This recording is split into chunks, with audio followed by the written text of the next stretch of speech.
Pay scale বাস্তবায়নের জন্য সরকারি চাকরিজীবীদের দেওয়া আলটিমেটামের সময় শেষ হলেও সরকারের পক্ষ থেকে কোনো ধরনের কোনো ঘোষণা আসেনি। 15 ডিসেম্বরের মধ্যে গেজেট জারি করে পে স্কেল বাস্তবায়নের শেষ দিন পার হয়েছে।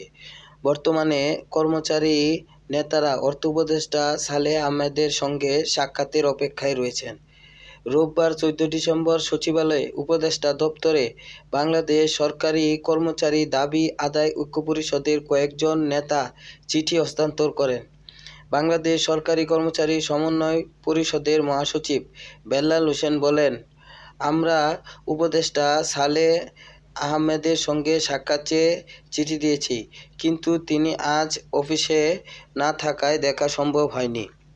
উপদেষ্টার দপ্তর জানিয়েছে, পে স্কেল ও সরকারি কর্মচারীদের অন্যান্য সমস্যা সম্পর্কে উপদেষ্টা অবগত আছেন। কর্মচারী নেতারা আশা প্রকাশ করেছেন, খুব দ্রুত উপদেষ্টার কার্যালয় থেকে তাদের ডাকা হবে।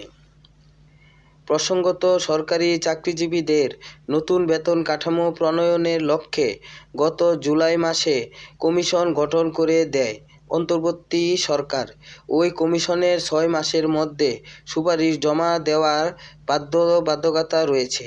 তবে কর্মচারীদের দাবি, ডিসেম্বরের 15 তারিখের মধ্যেই নতুন পে স্কেলের গেজেট প্রকাশ করতে হবে।